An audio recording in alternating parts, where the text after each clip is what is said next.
नमस्कार, आप देख रहे हैं नादी टीवी में हूं आपके साथ अभिषेक भट्टाचार्य। घोसी उपचुनाव में अब कुछ ही दिन शेष रह गए हैं।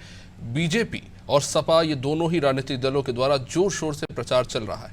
एक तरफ बीजेपी के साथ है सुबह सपा और निषाद, तो दूसरी तरफ सपा के साथ है कांग्रेस, आम आदमी पार्टी और वाम दल। घोसी का उपचुनाव जीत हार से कई ज्यादा बढ़कर अब 2024 के लोकसभा चुनाव को लेकर राजनीतिक दलों की रणनीति के एक लिटमस टेस्ट जैसा हो गया है। सपा से जीतने वाले दारा सिंह अब बीजेपी के साथ है। सपा ने सुधाकर सिंह को टिकट दिया है, जो 1996 और 2012 में घोसी से चुनाव जीते जरूर, लेकिन 2017 के चुनाव में और 20 के उपचुनाव में हार गए। 2022 में सपा ने सुधाकर सिंह को ही हटाकर दारा सिंह को टिकट दिया था, उम्मीदवार बनाया, वो जीत भी गए, लेकिन जीत के बाद वापस बीजेपी में चले गए और एक बार फिर सपा ने सुधाकर सिंह पर भरोसा जताया है। बीजेपी उपचुनाव में बड़ी जीत का दावा कर रही है। बीजेपी इस उपचुनाव को अगड़े और पिछड़े का चुनाव बनाने पर पूरा जोर लगा रही है। वही सपा इसे दलितों पर अत्याचार और भ्रष्टाचार के खिलाफ एक लड़ाई बता रही है। क्या बीजेपी जितना बता रही है ये चुनाव क्या उतना ही आसान है उनके लिए?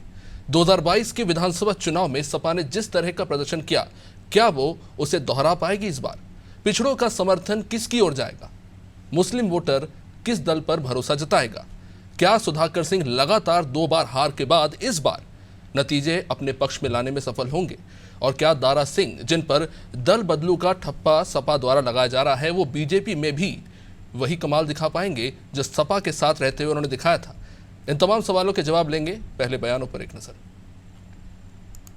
चुनाव समाजवादी पार्टी के निर्वाचन क्षेत्र में जो उनका प्रत्याशी था, वो प्रत्याशी समाजवादी पार्टी को छोड़कर भारतीय जनता पार्टी के प्रत्याशी के रूप में चुनाव लड़ रहा है। ये बताता है कि उस निर्वाचन क्षेत्र में समाजवादी पार्टी के लोग भारतीय जनता पार्टी के पक्ष में आकर खड़े हो गए हैं। निश्चित रूप से इस निर्वाचन क्षेत्र का चुनाव भारतीय जनता पार्टी की सफलता की कहानी को लिखेगा। घोसी उपचुनाव में भारतीय जनता पार्टी की करारी हार होने वाली है। कांग्रेस पार्टी के प्रदेश अध्यक्ष श्री अजय राय जी ने समर्थन पत्र जारी करके स्पष्ट कर दिया है कि समाजवादी पार्टी के जो प्रत्याशी हैं सुधाकर सिंह, उनको कांग्रेस पार्टी के पूरे कार्यकर्ता चुनाव लड़ाने जाएंगे। स्वयं श्री अजय राय जी भी जाएंगे और प्रदेश के पदाधिकारी जाएंगे। मैं कहना चाहता हूं कि उत्तर प्रदेश और भारतीय जनता पार्टी का जो पूरा सिनेरियो रहा है, जिसमें नफरत की सियासत रही है, महंगाई रही है, भ्रष्टाचार रहा है, सुनियोजित अपराध रहे हैं, इनको लेकर के कहीं ना कहीं जनता जो है वोट देने के लिए तैयार है, क्योंकि लगातार महंगाई की मार जनता पे हो रही है। तो मैं कहना चाहता हूं कि ये सेमीफाइनल है और आने वाले समय में 2024 में फाइनल होगा। चलिए अभी चर्चा को आगे बढ़ाते हैं। आज हमारे साथ जुड़ रहे हैं भारतीय जनता पार्टी से अपना पक्ष रखेंगे केसी जैन जी, बहुत बहुत स्वागत है आपका। और समाजवादी पार्टी से मनोज यादव हमारे साथ जुड़ रहे हैं और कुछ ही देर में दिनेश शर्मा, वरिष्ठ पत्रकार, भी हमारे साथ जुड़ेंगे। तो सबसे पहले जैन साहब, मैं आपके पास ही आना चाहूँगा। काफ़ी ज़्यादा कॉन्फिडेंट नज़र आ रहे हैं, चुनाव प्रचार हो रहा है और केशव प्रसाद मौर्य जिस तरह से कह रहे हैं कि जमानत ही जब्त हो जाएगी, 50,000 वोटों का अंतर आ जाएगा। क्यों ऐसा लगता है बीजेपी को कि ये जो जनमत है वो पूरी तरह से बीजेपी के साथ जाने वाला है? देखिए अभिषेक जी, पहली बात तो ये है कि दारा सिंह जी जब इसके पहले भारतीय जनता पार्टी में थे तब भी वो चुनाव जीते थे, समाजवादी पार्टी में गए तब भी चुनाव जीते, अब फिर भारतीय जनता पार्टी में वो प्रत्याशी के रूप में घोसी सीट से चुनाव लड़ा है। तो देखिए उनका व्यक्तिगत रूप से जिस प्रकार से उनका घोसी सीट पे एक प्रतिनिधित्व है और लगातार जिस तरीके से उन्होंने जनता के लिए, वहाँ की जनता के लिए काम किया है, जनता ने उनको सिर माथे बैठाया है, ये ना देख करके कि वो किस पार्टी में है, लगातार जनता ने उन पर भरोसा जताया है। लेकिन चूंकि अब वापस भारतीय जनता पार्टी में है और भारतीय जनता पार्टी की सरकार ने, वो चाहे योगी वंश सरकार रही हो या फिर ये योगी जी का दूसरा कार्यकाल हो 5 वर्ष के रूप में, तो देखिए अगर उत्तर प्रदेश में 30-35 सालों के बाद कोई पार्टी रिपीट की है तो योगी जी के काम के दम पर भारतीय जनता पार्टी रिपीट की और बिल्कुल भारतीय जनता पार्टी को भरोसा है। और आप देखिए कि इसके पहले भी जो जो उपचुनाव हुए हैं, वो लोकसभा के चुनाव हुए, विधानसभा के चुनाव हुए, बड़ी जीत ज्यादातर जगहों पे भारतीय जनता पार्टी ने हासिल की। तो बिना भेदभाव के अगर पार्टी लगातार काम कर रही है, लगातार जीत हासिल कर रही है, तो जाहिर सी बात है कि भारतीय जनता पार्टी उसके जो प्रत्याशी हैं उन पे जनता मोहर लगाएगी। तो और अगर बड़े वोटों के अंतर से एक बार दारा फिर सिंह से के नाम जीत पर करके अगर आएगी। बीजेपी को इतना ही कॉन्फिडेंस है तो ये 40 स्टार प्रचारक बुलाने पड़ रहे हैं, रक्षा मंत्री राजनाथ सिंह को बुलाना पड़ रहा है, इतना ही कॉन्फिडेंस है तो फिर इतना ज्यादा जोर क्यों लगाना पड़ रहा है? क्या ये चुनाव से ज्यादा कुछ और है बीजेपी के लिए? क्या इंडिया गठबंधन को लेकर ये रणनीति है भाजपा की? नहीं, देखिए अभिषेक जी, मुख्य बात यह है कि भारतीय जनता पार्टी किसी भी चुनाव को हल्के में नहीं लेती है, छोटा चुनाव मान के कोई भी नहीं चले। अभी आप देखिए मेयर के चुनाव हुए, मेयर के चुनाव में जब माननीय योगी आदित्यनाथ जी मुख्यमंत्री रहते हुए प्रचार में जा रहे थे तो यही विपक्ष सवाल खड़ा कर रहा था कि मुख्यमंत्री जी को मेयर के चुनाव में जाने की क्या आवश्यकता है। और देखिए सारी की 17 सीटें भारतीय जनता पार्टी जीत गई, विपक्ष को एक भी सीट नहीं मिली, किसी पार्टी को एक सीट नहीं मिली, कांग्रेस हो, सपा हो, बसपा हो, किसी को एक सीट नहीं मिली, किसी का खाता नहीं खुला। यानी कि भारतीय जनता पार्टी जब मेयर का चुनाव हो, सभासद का चुनाव हो, उपचुनाव हो, एमएलए का हो, एमपी का हो, किसी भी चुनाव को हल्के में भारतीय जनता पार्टी नहीं लेती। और ये तो अच्छी बात है कि अगर विपक्ष भी इस बार उनके बड़े बड़े नेता, चाहे आदरणीय शिवपाल जी हों, चाहे राम गोपाल जी, अगर ये सब वहां पे जा रहे हैं और कांग्रेस ने समर्थन दे दिया है तो कल को ये कहने को इनके पास नहीं बचेगा कि हमारे नेता प्रचार करने नहीं गए, हम तो उसको बहुत हल्के में ले रहे थे। हम तो ये भी कह के बच के निकल नहीं पाएंगे।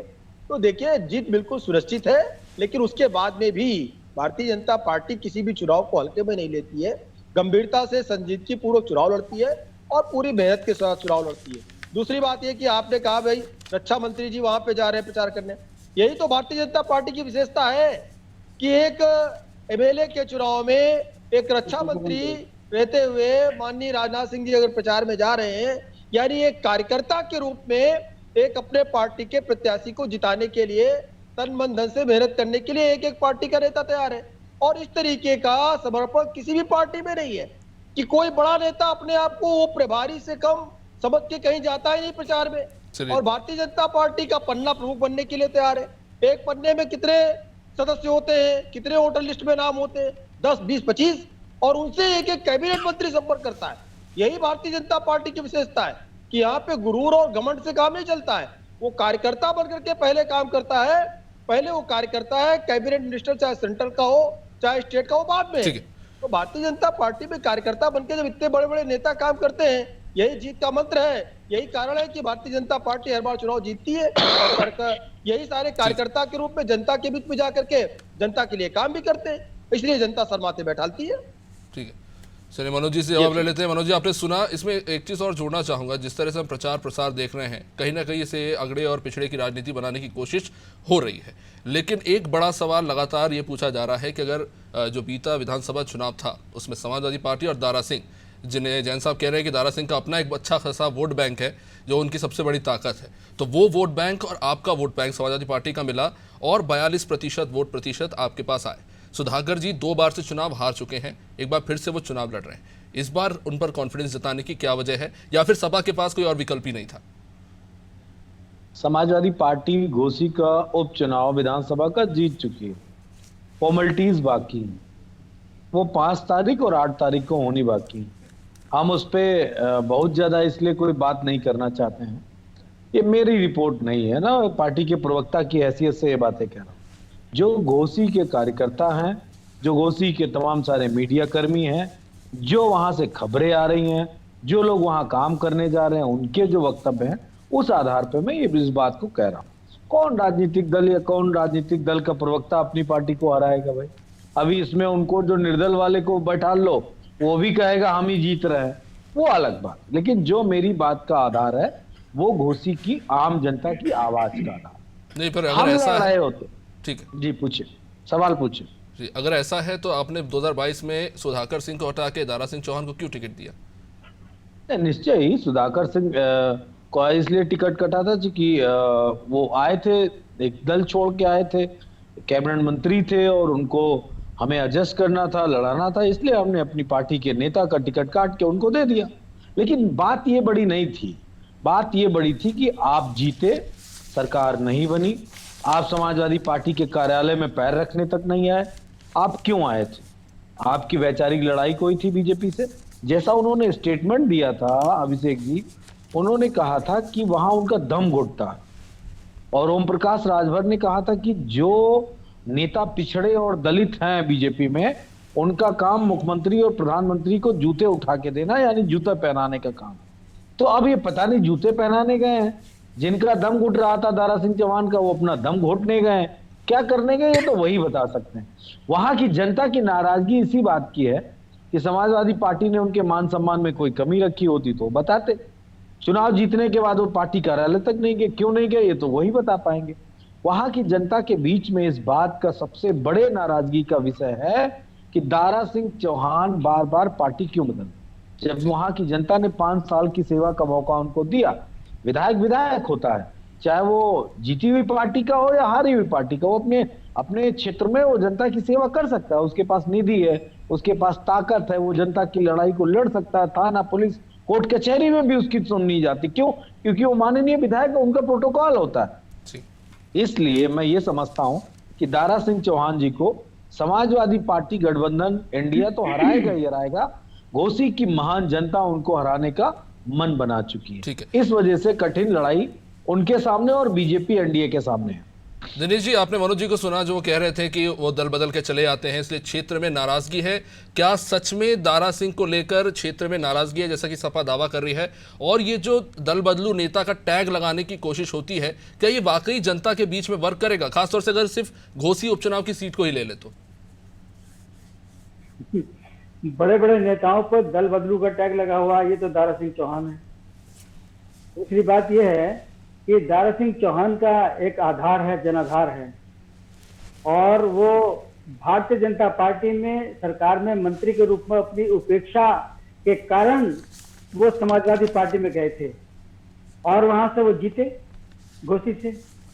अब सवाल आता है कि उनको बीजेपी ने अपने यहाँ शामिल करके और दोबारा से टिकट दिया है, और उनके सामने जो बताया जो है समाजवादी पार्टी के सुधाकर सिंह हैं और क्या नाम कांग्रेस और आम आदमी पार्टी वगैरह वगैरह, इन लोगों ने समर्थन दिया है सपा कैंडिडेट को।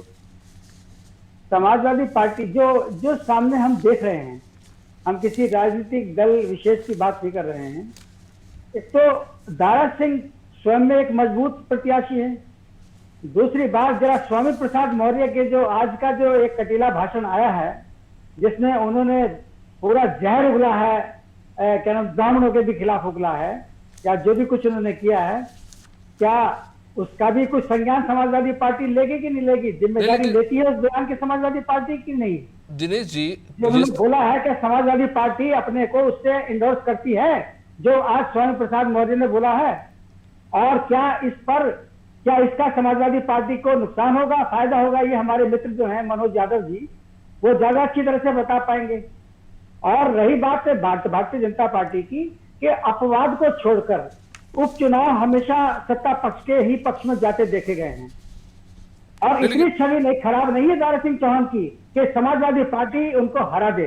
सुधाकर सिंह को वो 2 बार हरा चुके हैं, और जहां तक हम समझ रहे हैं, देख रहे हैं, दारा सिंह चौहान के सामने ये जीत कोई मुश्किल नहीं है, वो जीत कराएंगे, और ये आप देख लीजिएगा। अब हमारे तो वो जीत हार से ज्यादा वो राजनीतिक दल के प्रवक्ता हैं, तो उनको अपने तरीके से कहने का राइट बनता है भाई। लेकिन दिनेश जी, जीत हार से ज्यादा एक और सवाल भी है वहां की जनता के मन में, और जो मनोज जी मैं आपके पास आऊंगा कि जैसा कि मनोज जी ने कहा कि वहां पे नाराजगी है दल बदलने को लेकर। चलिए नहीं भी हुई नाराजगी, लेकिन एक ठीक जवाब नहीं मिला कि अचानक से दारा सिंह जी को 6 महीने बाद ऐसा क्या एहसास हुआ सपा में रह के कि वो वहां से निकल के बीजेपी में आ गए जीत के बाद, और जब वो बीजेपी छोड़कर आए थे तो उनका जो तौर तरीका था वो भी समझ में नहीं आया। उससे तो यही लगता है कि नेताओं का दम वही घुटने लगता है जब वो सरकार से अलग हो जाते हैं, सीट से अलग हो जाते हैं। अच्छा अनाभिषेक, नाराजगी कहाँ नहीं है? अगर हमारे यादव जी इस बात को बुरा ना माने, तो क्या अखिलेश यादव अपने यादव वोट को संगठित कर पाए हैं? पहले तो आप उस वोट को संभालें अपने। दूसरी बात, बैकवर्ड का जहां तक सवाल आ रहा है, तो बैकवर्ड तो बीजेपी के साथ है, चाहे वो राजभर हो चाहे कोई हो। नाराजगी जो होती है किस दल में नहीं है? सारे दलों, क्या बीजेपी में नाराजगी नहीं है? क्या बीजेपी नाराजगी से अछूती है? तो ये सब ये चुनाव के कई फैक्टर हैं जो साथ साथ चलते हैं। कहीं कोई खुश होता है, कहीं नाराज होता है, एक का टिकट कटता है, दूसरा जो है क्या नाम जो खुश होता है एक नाराज होता है। तो समाजवादी पार्टी क्या अपने यादव वोटों को संगठित कर पाने में सफल हुई है? अगर हुई थी तो बताइए उसका परिणाम सामने हो तो कोई मनोज जी जवाब दीजिए। और इन्होंने जितने भी प्रकार के एनालिसिस अपने टिकट के वो रखे हैं, ठीक है, सबका राइट बनता है, चाहे अखिलेश जी हो, चाहे वो बीजेपी हो, चाहे वो कांग्रेस हो, क्या आप किसी को रोक तो नहीं सकते ना। लेकिन नाराजगी का जहां तक सवाल है, तो मुझे लगता है कि अगर इधर नाराजगी है तो दूसरी तरफ भी तो नाराजगी है, तो इसलिए उसका लाभ दारा सिंह चौहान को मिलेगा। जी बिल्कुल अभिषेक जी, मेरी और जैन साहब की तो ये ड्यूटी है, हमारा कर्तव्य पथ है कि हम अपनी पार्टी को जीतने की बात कहेंगे। ये पता नहीं कि उमेश जी को, उमेश नाम है ना इनका, दिनेश नाम है, दिनेश जी की कौन सी कर्तव्य पथ की बात करने लगे थे कि उनका लीजिए पेन साइन करके सर्टिफिकेट दे दीजिए। और 40 साल आप तो राजनीति में भी कहीं नहीं थे, आप तो राजनीति में कहीं नहीं थे। 40 साल के पत्रकार मुलायम सिंह से लेकर अखिलेश यादव को हाथ के रेखा रुक जाओ, अरे बता रहे हैं आपको, सुन लो, आपकी रेखाएं की तरफ जानता हूँ, आपके नेता को भी और जो मरहूम है मुलायम सिंह यादव जी उनको भी। तो इसलिए कृपा करके जुम्मा 8 दिन की राजनीति आप करने निकले हैं, मैं कोई किसी दल का सर्टिफिकेट बना दें, बढ़िया आपका सर्टिफिकेट बना दें, आप कुछ भी कहिएगा, आपने विश्लेषण है भाई, ये मैं ये नहीं कह रहा हूं। ठीक है दिनेश जी, मनोज जी को अपनी बात तो पूरी करने दीजिए। ठीक है, सब्र करो, थोड़ा सा सब्र करो, ठीक है। मुझे क्या सब्र करना, मैं राजनीति में तो हूं नहीं। ये तो कहा सर्टिफिकेट बांट रहे हो, मैंने कहा मनोज जी मुद्दे पे दस्तखत करके दे दो भाई, दारा सिंह चौहान का सर्टिफिकेट दे दो। मेरा विश्लेषण है ये, समाजवादी पार्टी बुरी तरह से हार रही है। मकान है क्या? अगली रोज से बैठेंगे हम तो बात करेंगे। मकान खाली हो जाएगा क्या, इसलिए इतना जल्दी नहीं जिता दे रहा हूँ आपका? कौन? अरे अखिलेश यादव ने पत्रकारों का मकान खाली किया गया, अखिलेश यादव को शर्म आनी चाहिए, उनकी सरकार ने मकान खाली किया। आप समझ में आई बात, देखिए अभिषेक जी आ गई बात सामने। एक मिनट दिनेश जी, मकान चाहिए, अखिलेश यादव हो या योगी जी हो, आप जानते हैं मेरा, योगी जी हो या अखिलेश यादव हो, कुर्सी में दिनेश जी आपने अपनी बात रख दी है, मनोज जी की सुन तो लीजिए। थोड़ा धैर्य रखिए मनोज जी अपनी बात जल्दी से पूरी कीजिए, फिर मैं जैन साहब आपके पास आ रहा हूँ। चुप हो जाइए, मैं बीपी बढ़ा दूंगा दिनेश जी प्लीज। तुम्हारे पास है क्या? दिनेश जी ऐसा लगता है आप ही लोग लड़के फैसला कर देंगे कौन जीतेगा। अभी कोई डांटेगा आपको, आप इस तरह चिल्लाएंगे तो बच्चे होंगे घर में, आप इसे व्यक्तिगत लड़ाई मत बनाइए, आप मुद्दे पे रहिए। मनोज जी आप बात कीजिए। मैं अभिषेक जी एक बात कहना चाह रहा था कि अगर जीत गए हो दारा सिंह चौहान तो सर्टिफिकेट मकान को जोड़ दिया। नहीं तुम लोग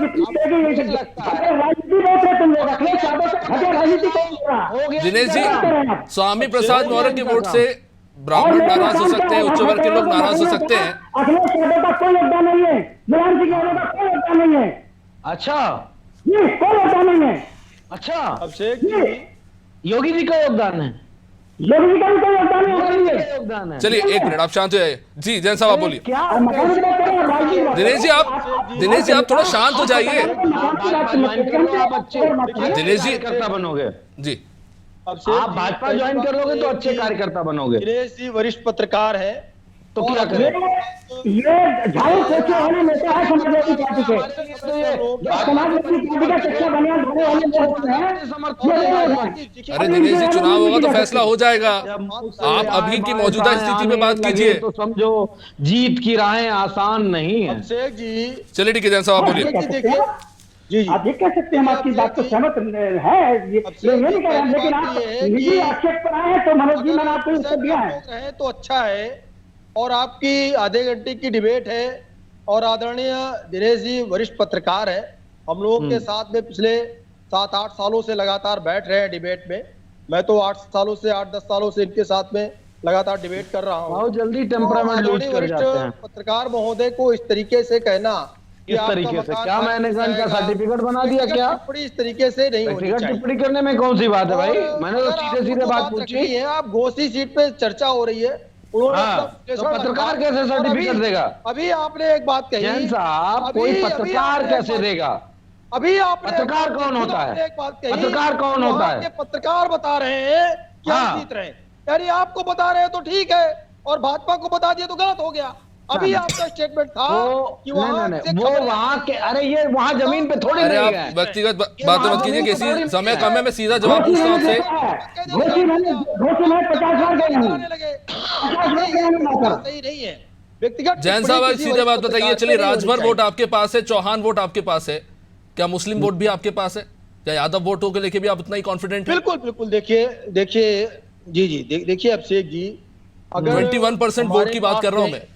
हाँ मैं वही कह रहा हूँ। देखिए अगर हमारे पास में मुस्लिम वर्ग का वोट नहीं आया होता, अन्य पिछड़े वर्ग का वोट नहीं आया होता, तो हम जो रामपुर जैसी जहाँ पे कई विधानसभाओं में 50% से ज्यादा मुसलमान हैं, उसके बाद में भी अगर हम लोकसभा सीट जीत जाते हैं तो ये सीट हम नहीं जीत पाते। माननीय मुख्यमंत्री योगी आदित्यनाथ जी ने, माननीय मोदी जी ने जितने भी केंद्र की और प्रदेश की योजनाएं हैं, बिना किसी भेदभाव के, वो चाहे हिंदू हो, चाहे मुस्लिम हो, चाहे यादव हो, चाहे ठाकुर हो, चाहे ब्राह्मण हो, चाहे दलित हो, बिना किसी भेदभाव के अगर उस योजना का वो पात्र है तो उसको लाभ मिल रहा है। आयुष्मान कार्ड योजना का सबसे ज्यादा लाभ हमारे मुस्लिम भाइयों को मिल रहा है, चिकित्सा में सबसे ज्यादा लाभ हमारे मुस्लिम भाइयों को मिल रहा है, और जितनी भी योजनाएं सरकार की हैं बिना किसी भेदभाव के सबको उनका लाभ मिल रहा है। यही कारण है कि आज हमारे साथ मुस्लिम वर्ग भी है, आज हमारे साथ वो लोग भी हैं जो कभी हमारे साथ नहीं हुआ करते थे। यही कारण है कि भारतीय जनता पार्टी 30-35 सालों के बाद अगर ठीक है। कोई पार्टी उत्तर प्रदेश में रिपीट की है तो भारतीय जनता पार्टी रिपीट की है, और इस पे जनता ने भरोसा जताया है। इसलिए जताया है क्योंकि मुख्यमंत्री योगी ठीक है, आदित्यनाथ समय जी बहुत ने सीमित है, काम मैं जल्दी से दिखाया है। मनोज जी आपसे इस पे और जवाब पूरा चाहूंगा कि मुस्लिम वोट से एक बड़ा फैक्टर है घोसी चुनाव में। बीजेपी दावा कर रही है कि उनके साथ है, वो केंद्र की जो योजना है उनकी बात कर रहे हैं, लेकिन एक लगातार बड़ा आरोप लगता रहा है कि समाजवादी पार्टी मुस्लिमों को लेकर कंफ्यूज है, कि कभी वो मुस्लिम हो जाती है, कभी वो ब्राह्मण हो जाती है, कोई एक स्टैंड पॉइंट नहीं है उनको लेके।